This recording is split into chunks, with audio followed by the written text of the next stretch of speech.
So the title of the shiur, you can't see it because you're hearing it live, but the title of the shiur is, do the branches of the menorah need to be straight?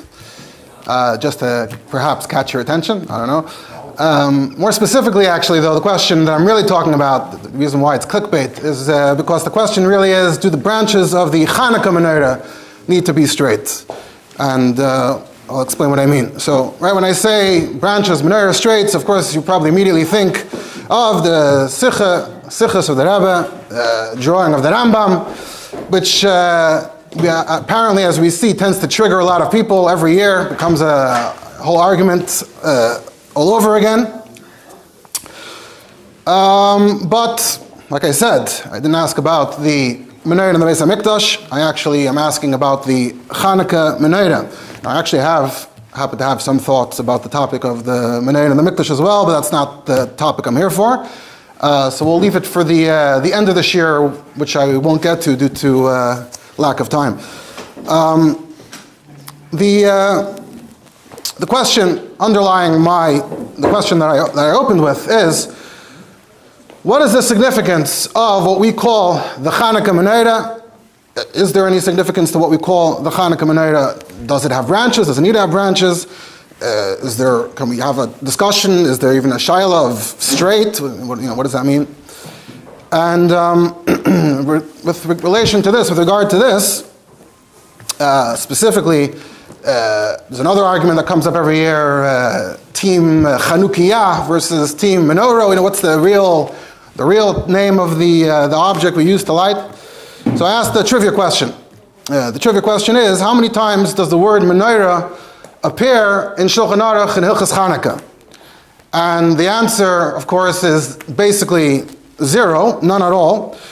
Just that in Siman Tafish Ayin Aleph, which is the Siman that talks about Seder Adlakas Ner Chanukah Makem HaNechosoi, we find that Ramah and Sif Zayin, Ramah in the standard print says, U'bebeis HaKnesses manichai b'kaisel darim Oy b'draim ha-menorah. So what is a menorah? But no, everyone jumps on the Ramah and says, no, it looks like a mistake. The correct reading is b'beis haknesses manichai b'kaisel darim k'neides ha-menorah. So it's not referring to anything in any object that we're interacting with. It's a reference to the neides ha-menorah. In the Beis HaMikdash, we're making some kind of comparison. So what's Taka Pshat? What's going on here? Before I get to that, I'll point out that quote unquote, we do find that Shulchan Aruch talks about the menorah being straight or not, or being round. But what do I mean by that? You look in the Ramah in Sif Daled, the Ramah says, V'lachin yesh li zohar lahamid haneres b'shura b'shaveh v'lei b'igol. Right, so he uses the word shaveh and igol. Of course, he's talking about lining up the lights of the menorah. They should be straight, dafkit, li zohar lahamid b'shaveh v'lei b'igol, not round. Obviously, it's a very loose association here between straight and round, although in the discussions about the menorah and the Mikdash, and so many shaynim and achreinim that get pulled into this conversation, often it turns out that perhaps we're confusing and misreading sources that may be talking about the question as to who says b'chalal that the branches of the menorah were taken in a straight row. Because, as we know, many candelabras, traditionally chandeliers, often branches tend to go around in a circle, go around the center. And that actually, it appears, happens to be part of the discussion in Rishonim and Achreinim as to who's to say b'chalal that the menorah should be straight. That's odd. Berzakt. And apparently there's even an Achron somewhere that says that it's not ma'akev, that the menorah could be azoi tzi azoi, who says it has to be dafka in a straight row, who steht. So sometimes these two topics get confused with each other. And it's come up elsewhere, maybe we'll go back to it. So, b'kasher to this din, going off for a moment on this din in Shulchan Aruch, so a discussion arose about this as well, somewhere else. Someone shared a picture of a menorah that wasn't straight, it was on a curve, half circle, even less. And there was this whole discussion about, pashtos, this is problematic. Is it a kosher menorah? Is it not? That's the question. Is it b'diavad kosher or not? And my response was that v'ich versteh b'pashtos, I don't see any problem whatsoever. And that's Pasha now what the Ramah was talking about. But they pointed out that you go to Chabad.org, people Google, how do I make a menorah or something like that. So there's an article, and the article is called What Constitutes a Kosher Hanukkah Menorah? And among other things they write, quote, the 8 candles of the menorah must be arranged in a straight line, not set in a semicircle. So they even write semicircle and can't be in a semicircle, must be arranged. Similarly, the menorah's lights should be level or on an even slant, not some randomly higher than others. And then I was even looking at the comments down below, and in one of the places someone asked whether all the neighbors have to be attached. And one of the admins responded and said, though there is no obligation for the candle holders to be attached, yet I would be concerned that someone may end up arranging the menorah pieces not in a straight line, which would make it invalid. As in the article above. So they're taking this idea and they're running with it. And my havana is that that's incorrect. And it's possible that there may be no problem with it even lechatchila. You'll see what research I did, what makaydas I have. I didn't go looking around to see how many other contemporary practical halachic manuals, svarim, how they all address this question, and do they all use the same lashonos or different? It would be interesting to see. But I didn't get around to that. Using Chabad.org as my foil here for the purpose of this discussion. The problem here, what's the source of the problem? The problem is that there's, I think, a fundamental misunderstanding, lack of understanding of what the Shulchan Aruch is talking about and what the Metzias was, Amol. And so therefore, when we read the Shulchan Aruch, and I can still remember, I guess, how when I was 14, how we learned Shulchan Aruch, we read Shulchan Aruch through the lens of how we celebrate Hanukkah and light menorah, latest Hanukkah today. And we think the Shulchan Aruch is talking about that, and that's not the case. So that's why, in fact, the 2 topics that I raised so far, Hanukkah menorah and straight versus not straight, are connected to each other, as we shall see. And to boil it down to one question, what's the makar b'chlal? Is there an Indian, a makar, to use a Hanukkah menorah for Hanukkah? So to understand the reality, the history correctly, so I would like to begin with a bit of a more historical overview that's printed in Sefer Minhagi Yisrael by Daniel Sperber, Chelik Hey, which is on Hanukkah. I mentioned him in his Sefer once before, maybe 2 years ago, that he has gotten himself involved in certain more serious Piskei Din that are not considered acceptable in most Orthodox circles, so that's just a disclaimer. But they still sell these Svarim here, and he approaches Minhagim with an interesting historical angle, lens. So he has a chapter in Chelik Hey on Hanukkah from a woman, a professor. Her name is Bracha Yaniv, and she writes the history of the design of Bnei Hanukkah in the light of halacha. And there are a lot of interesting facts you might want to know, you might find interesting. So she begins, I'll try to do this quickly. So she begins by saying that if you rewind all the way back, so today, fast forward back to today. Today you walk into a Judaica store, there's a store called the Judaica store. There are objects called Judaica. What are Judaica? Judaica are items that are custom made for Jewish observance, for mitzvahs, for minhagim, for your house. If you go back far enough, there weren't unique Jewish objects in that way. So everyone drank from bechers. I didn't use that word, but everyone drank from goblets. So there weren't no Jew. You didn't invent a Jewish becher. Everyone lit lamps and lights, so you didn't have to have Shabbos candles. All these things were part of everyone's everyday reality. And that, slowly, as time goes on, you might see them adding a Hebrew word, something that makes it look Jewish to customize it. And then as time goes on, once these objects stop being used in society around us, so then we find ourselves all of a sudden with our special silver becher that no one else would have any reason to have, and our maybe even our leichter. Obviously, people still use candles to some extent decoratively, and even for us, talking about Shabbos candles, it's also a bit of a decorative thing considering that we have electricity.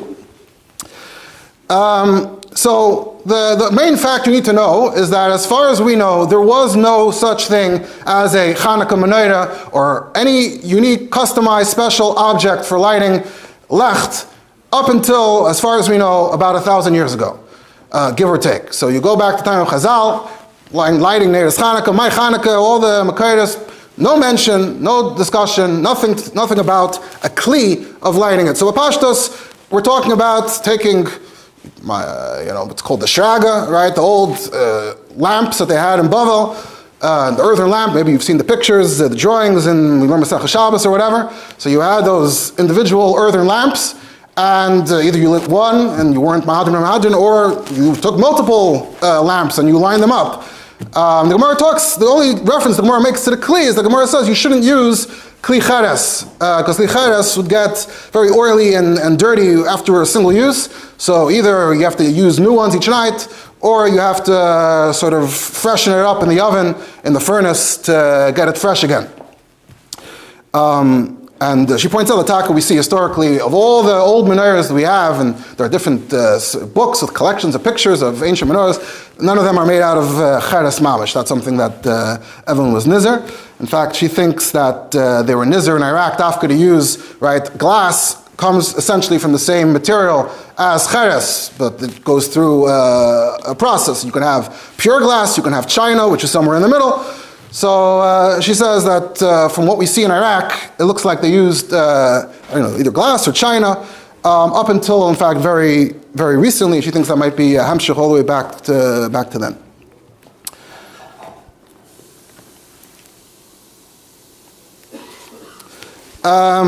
Now she mentioned something interesting. We were talking the other day about lighting the menorah in shul, lighting the menorah outdoors, different timing. One of the timing is that the Beis HaKnesses, the shul, is doime to the Beis HaMikdash. It's a Mikdash Ma'at, there's connection to the Mikdash. And that's why you start seeing this idea that I just quoted from the Ramah, to put it in Dorim, Kenedis, HaManoira. That's what the Ramah is referencing, that this idea developed of the Nedis HaManoira. So that, she says, so that minute we know started around 1100s or so. That's when Sfarim in Europe start mentioning this new idea. We're lighting menorah in shul. We just invented a minig somehow and started lighting in the shul with brachas, which itself is very interesting. Like I said, that was that topic. She says, up until around the 1500s, 1600s, 1700s, to the extent that people were making a menorah, something special to light their candles in, they were all flat. So they were flat, and you put oil in, and you put wicks, and then you're good. Once this idea of the shul's menorah being associated with the mikdash took hold, that's the first time you start seeing branched menorahs, specifically in shul menorahs. And you can see, you go to the Altnei shul, in the corner, there's a picture, you can see, there's a picture, you can go in person, you can see a branched menorah around, of course. And that's where that idea starts from. So the first branch menorahs apparently start, as far as we know, start somewhere around the 1600s. And then they spread, and then at some point from the 1700s you start seeing a miyut. Some people started using this design in their home as well. My impression, my opinion is that up until the last 100 years, branch menorahs for personal use were still very much in the miyut, the minority. And it's only in the last bunch of years or so, one can speculate whether it has something to do with Zionism or more focus on the menorah of the Beis HaMikdash. Some people might have avoided using branch menorah, even if it's 8 branches, because of the concern that you don't want it to look like the Beis HaMikdash. The Rebbe addresses the svara that maybe that's why all the depictions are round. Was that the reason? The Rebbe says no. 8 is enough. Making 8 branches should be enough. So the idea being that it's only very recent, the fact that you even call it a Chanukah menorah is a very recent idea. If you look in Yiddish, up until very recently, it was referred to as Chanukah lecht. You go, it's in the Chanukah lecht. Menorah is not the word, it's not the term. Can't tell you when the first time it was used in a sefer, but it has to be fairly recently, relatively speaking, the Rabbi referring to the shul menorah in the last few hundred years. With regards to this, I should just mention that when it comes to the term Chanukah menorah, so the Rebbe, there really is no special shaychus between what we're lighting and the menorah. It's not meant to be, it doesn't have to be in anything, and it certainly doesn't have to be in a branch or anything, nothing to do with the tzuras menorah in the mikdash. It's just something that became popular. So that this debate about Chanukah menorah, part of why it's called Chanukah, I would argue, is because the taka wasn't associated with, even when in Ivrit, we talk about Ivrit is using the word Chanukiah. When they coined that term, I would imagine most Chanukah Lecht were still not even in the design of a menorah, so there wasn't necessarily even that association. Never mind that it's been pointed out many times that already 250 years ago we find that Sfardim, Ladino speakers, already were calling it a Chanukiah, which again, they're not calling it a menorah because Vasapis, they are calling it a Chanukiah, so they actually came up with that before, and apparently also the Ben Ish Chai, who is more recent, but in Iraq, calls it the Chanukah or something like that. So there were these other terms. Menorah is not a word and a term that's strongly associated with Sindim Chanukah. So it's interesting to point out as well that B'Ksav, we find that a few places the Rebbe wrote, even in Ksav Kodesh, the Rebbe wrote Chanukiyot. Also in the famous Sikh, L'Kut Sichos, the Rebbe says that even when the menorah for Chanukah, so the Rebbe doesn't say menorah for Chanukah, it says the Chanukiyot in the Hara for Chanukah. And by the way, when the Rebbe says that, Pashtus, it's referring to the idea of if you already have a shul menorah or a public menorah, which is already angenum and that is branched, there the Rebbe is saying that even there the Rebbe doesn't want it to be round, the Rebbe wants it to be straight. But not that your home, not that the Rebbe is advocating that your home menorah should dafka be branched in order so that it should be straight. And in fact, Pashtus, we know the Rebbe's menorah was not branched at all. And there's a sikha that speaks to this and to the terms the Rebbe uses. There's a sikha from a middle of Chanukah, Chav Ches Kislev, Tavshin Lamed. The Rebbe wanted to say, the Rebbe was talking about the fact that traditional Chanukah menorah, we're just using the term because that's what we all call it now, but the thing we use to light a Chanukah has a wall in the back, a ventila.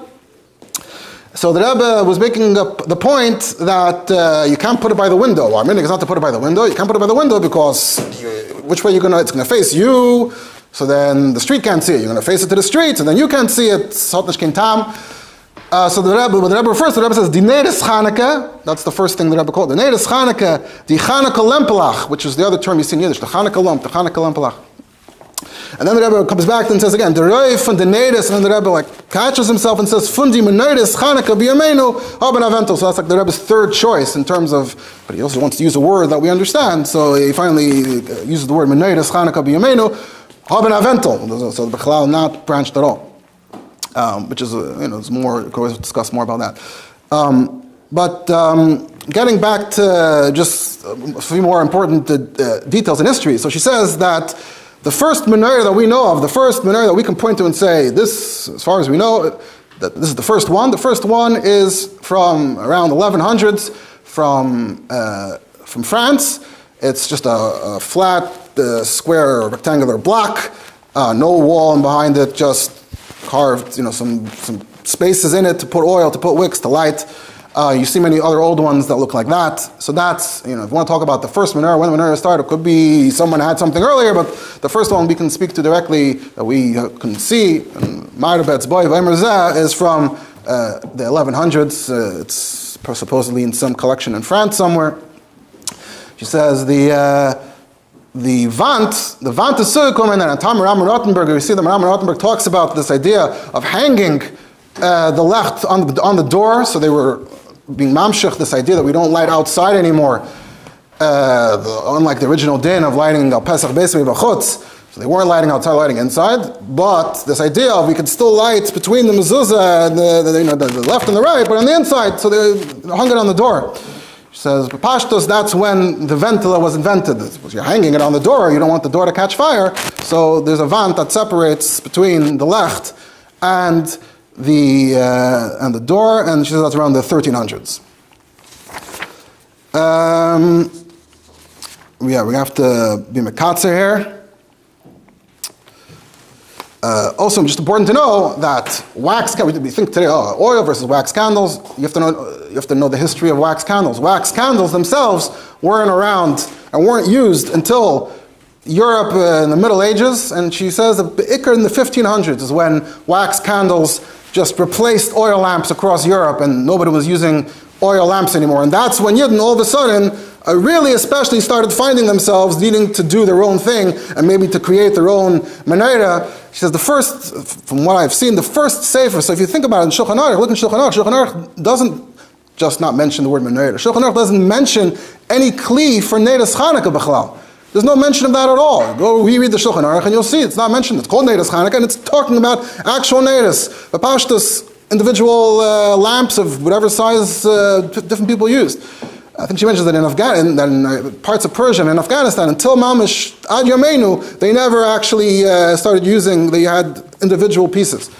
But almost everywhere else, at some point, they started making different shapes and sizes, different materials. Also interesting, so wax candles really only came in and took over fully and replaced oil lamps in the 1500s. So the Levush is the first one who says that if you have a special kli for Hanukkah that has 8 neiras, and if you don't, so on the one hand he's the first one to mention it, he's still saying, well, it depends if you have it or you don't have it. It wasn't still a given, even in his day, even though they're already for a few hundred years, we do find different artifacts, but that it was not widely angenommen until much later. And even at that point, as we shall see from looking at the Ramah, they were using different kalim.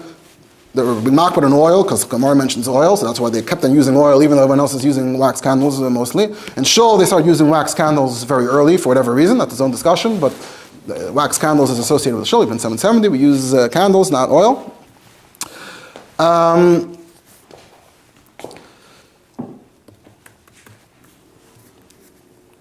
But even while they were using oil, after everyone else stopped using oil, they were still using these older kalim that were not necessarily in a straight row. And that's part of the context for what we might see. So let's put this aside now, because we have to move on. I think you didn't see any discussion about straightness or not. Nobody discussed straightness until the Rebbe brought up the Rambam and the Mems. I'm saying... No, not of branches, of the orientation of the lift.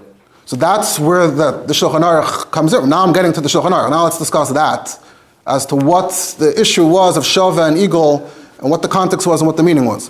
But what I'm trying to already establish in our minds here is that the Pashtus, we are not talking about the shape of a kli, the design of a kli, the design of a menorah, which is how you would instinctively read it, but rather we're talking about an era before that. And now we have to understand what they mean by that.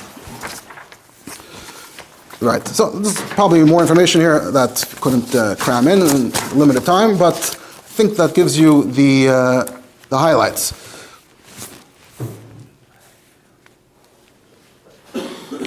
Right, so in this case, you could push, at least the way per my presentation, you can mamish misread the Shulchan Aruch. If you don't understand where Shulchan Aruch is coming from, you can mamish misread it. It's often a Shulchan Aruch, it has to be like, let's see what the Shulchan Aruch was talking about.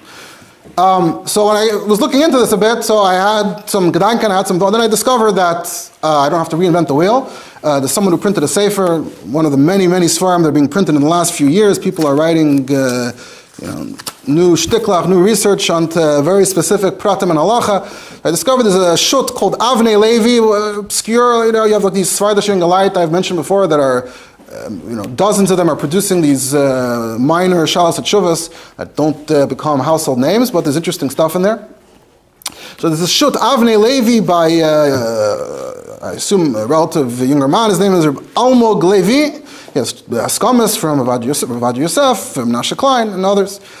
So in Simon Laman Zion, he essentially took to this topic, and therefore I don't have to reinvent everything. I can, we'll sort of work with what he wrote, and I wrote Sugatraf and quote unquote my line of thought, both in the general thrust of things and even in specific taichin and specific pratim.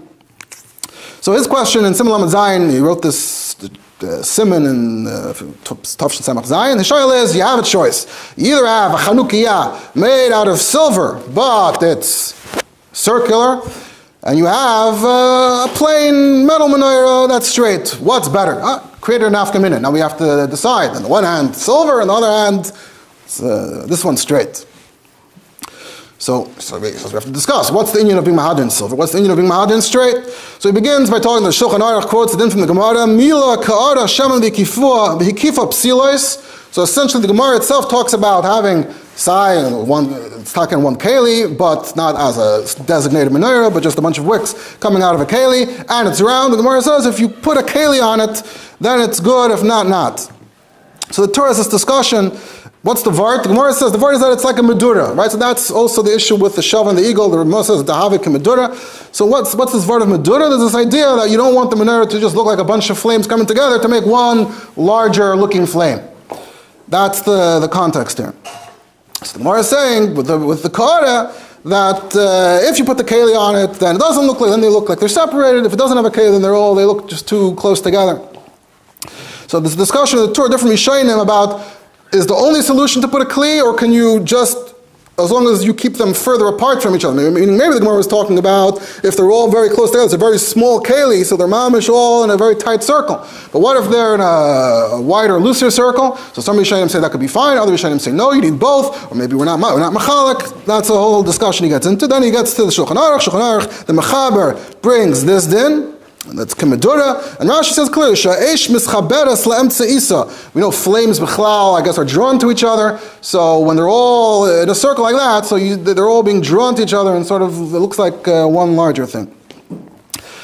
So Zok did a Darkei Moshe already in the Torah that based on this, state in Agoyas Maimonides on the Rambam, there's two. There's the one, the standard one, and then there's the Tfus Kushta. I saw their mitzayin to the one from Tfus Kushta, which is in the back of the Frankel Rambam. B'Shem the Smak, and you can look it up in the Smak as well, or the Agoyas Smak.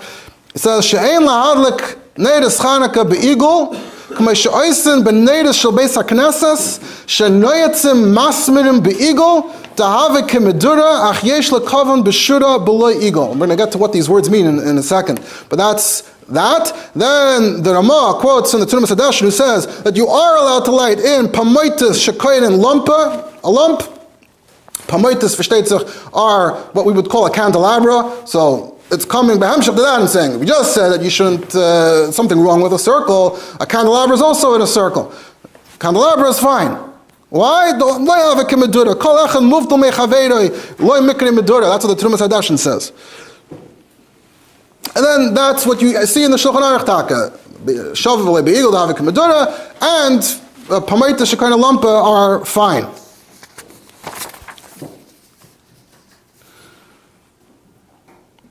Now, before I continue, so I bring to Reis Abyssal that we're talking about a specific thing, but I think he misses one important detail, which another sefer, also contemporary, sefer Mayad Hashem, by someone by the name of Yehuda Azalai, printed just a few years ago on Chanukah, goes through all the halachas of Chanukah, Pnim Oris. I'm very impressed with how he goes through these inyanim.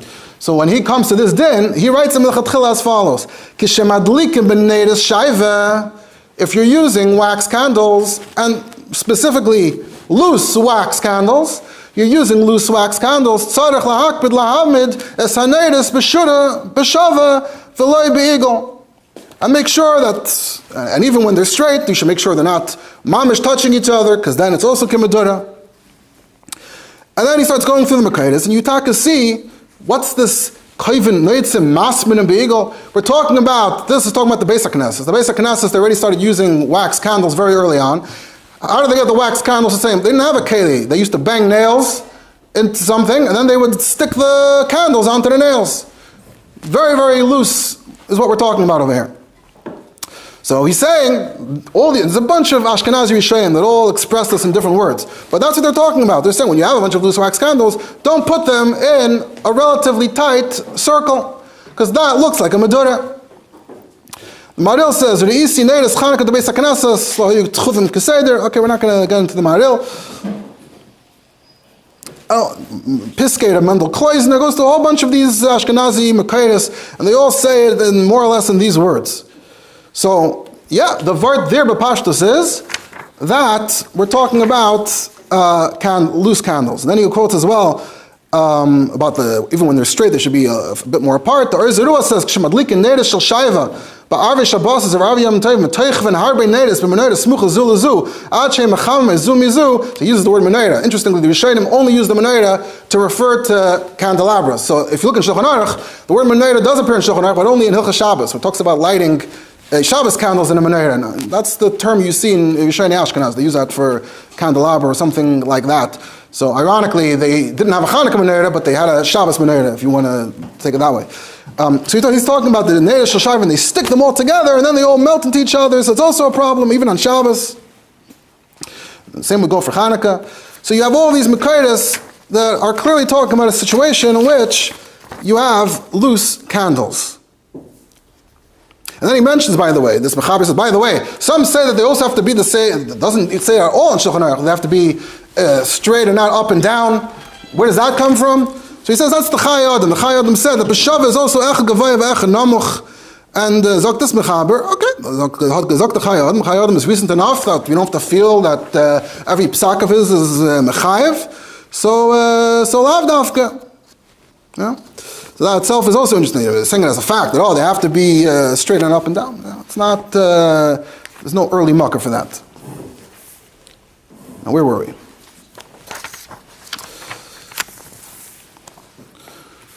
So first of all, that halacha melechatchila has a very specific context. And now, the additional important context is the Trumas Hadeshin. Trumas Hadeshin came along and said that if you have a candelabra, it's not a problem. Why is it not a problem? Because each one is in its own branch. So they're muvdalim.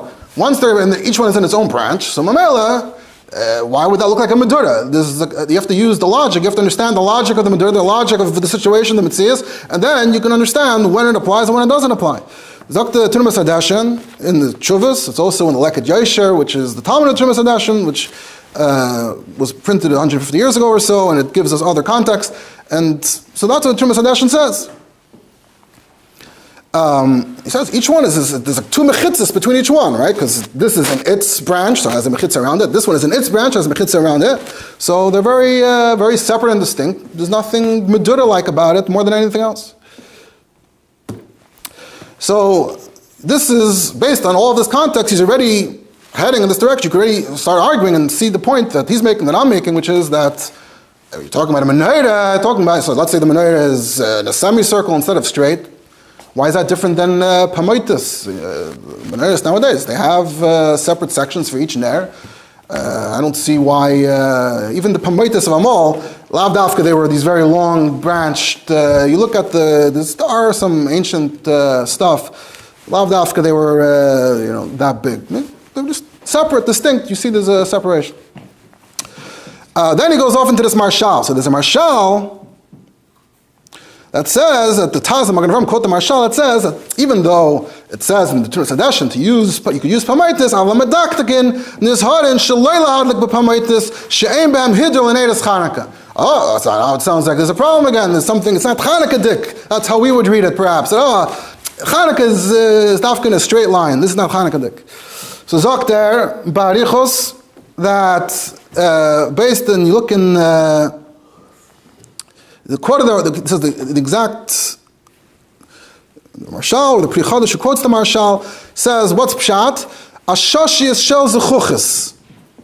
Lefi she'em b'hem hidr l'ner Chanukah. So what's the vart, or at least the way the Pri Chadash understood the marshal? The vart was that one of the other aspects of using this kli was that you were lighting oil in these ashashi shel zechuchis. And for however the setup was, you have to wonder how that would apply to our current setup. But clearly, most menorahs up until recently did not use glass. Now, when you have the popular sets you buy in the stores, everything's in glass. Up until 50 years ago, I don't know if anybody was using glass in the menorah. You filled the actual cups of the menorah pashtos. So who knows if I didn't think the whole thing through, but who knows if using these glass little things are dafka shalei kafi akavana lafi the marshal this way. But doesn't it mean unformed? What? Doesn't it mean like unformed, like? Depends on the context, but here he's saying that they are ashashiyos. It sounds like each one is its own little ashashis. So the vart makes a convincing argument that the vart of the marshal was that there was something else about it that was bothering him, not the tsuras knei hapamaitis. It was the ashashiyos and emazoi lefizeh. So we can argue that even the marshal and even those who quote him were not saying anything about the particular shape. Then he goes off into a whole discussion about the Ben Ish Chai, where the Ben Ish Chai quotes the marshal. Ben Ish Chai is the one who comes the closest or the most explicit to understanding the marshal the other way, that there's something wrong with the design, and he says the problem is that it has to be like the Neidas HaMikdash. Neidas HaMikdash was straight, which is another topic we just discussed. So the Neidas Chanukah should also be straight. So he goes off into a whole discussion as to how similar do the Neidas Chanukah, especially the ones at home, have to be compared to the Beis HaMikdash, and that's certainly beyond the scope of what we can talk about now. The Mayad Hashem, also talks about it to some extent. don't know if we have time to get into this. But the way he writes it in his Pnim is Menorahs Agulas Shiyotzim Mehem Konim Siveisen Beigul Bechol Konen Ner Echad Ksheres L'Neres Chanukah. Bepashtus Lefi all these Mekoros, there's nothing wrong with that. And he also gets into this discussion how much more recent Acharayim they start using this discussion about the Doimel Beis Hamikdash, this Ben Ish Chai and Shud Rav Pa'olim, Kol Neres B'Shud Achas Mamish. But that's again Ben Ish Chai is even more recent than the Chai Adam. So if that's the whole if the whole word is just from the Ben Ish Chai, so also not necessarily very mechayev. So that's another sefer that gets into these Makaidas in greater detail. We're working with a limited amount of time here. And then it gets back to the question of, okay, so his question was, he was trying to say a silver round menorah versus a plain or straight menorah. So is there a mile in a silver menorah, right? We were just emphasizing that. Who says there's even an Indian to have a menorah? So that, he says, there's already a very famous Chesed Lavram and Alta Zayda of the Chida, who has this famous list of the Tes Vav Mine Kalim Ru'uyim L'Ner Chanukah. And here he actually says that even though everyone quotes the Chesed Lavram, but apparently recently was discovered that he himself was copying something that goes back to Rabbeinu Yitzchak Saginar from the Dur of the Ravid, the Ramban. And he says the top is Klezov, Klikasov, Nechayshus, goes down the different materials until he gets down to like nut shells and things like that, which are obviously more individual. But up until then, you assume he probably is already talking about Gans and Kalim, but maybe not, especially the earlier you go. Maybe they even mean one attached Kali that could have meant individual. At any rate, so you see already these Makaidas, and like I said, you already see in Acharayim start talking about the Kli HaMenorah, and there is a discussion as to whether you could just take candles and stick them on the wall. Mela, individual natives, the Gemara talks about, but sticking candles on the wall, you have Acharayim that makes them nervous already. We don't have time to get into specific examples of that as well, but you do have that where that started bothering them. So it certainly seems like at some point, certainly in terms of Hiddur, Sheina Chanukah, it's become ungenommen to use a particular keli, and like I said, almost everyone, except in Winkel from the Welt, everyone had a keli. So now we're not coming to say that just stick candles on the wall. That's not what anyone's advocating. But we see this as mile of silver, so you're firtais that could be talking the mile of silver, which is a real mile, the way we look at it now, versus the round, which could be based on a total misunderstanding, misapplication of what the Rishonim and Shulchan Aruch was talking about. So that would be preferable. That's Azay Firterais. And like I said, these are two individuals who were actually misamik in these Makaidas, these more obscure Makaidas, and Azay is by Azay Sekum, and Azay, at least for now, Kumtais Pamir as well. So in conclusion, like I said, to use a Chanukah minute, so even though, like I said, the history, it starts more recently, and certainly branches is extremely, extremely recent, but to use a keli, certainly for candles, which you shouldn't be using, you should be using oil, but if you're using candles, then certainly you need one keli, you should use one keli. But the idea that there's a problem with that it's not straight or it's in different directions, up and down and even around, as long as it's in a proper kalim, it's very, very, very good case to make that there's nothing wrong with the lechatchila. Lefi pshat and shulchan aruch. Certainly, I would think that we shouldn't be going around telling people, scaring people like Yeramish Nayetz, it's invalid to using that language. Now, I can hear an argument that you could say that, look, at the end of the day, it's better for people to stick to what's normal, what's ungenommen. And once people start playing around with the menorah, who knows where they might end up? And I can understand why there's an urge to be conservative and stick to what we know and what's good. But to come out and imply that halacha says that semicircle is bad or invalid, I don't think there's a basis for that. So that is a pretty major Nafka min la halacha. I think I covered everything I wanted to cover. I hope all the details are clear.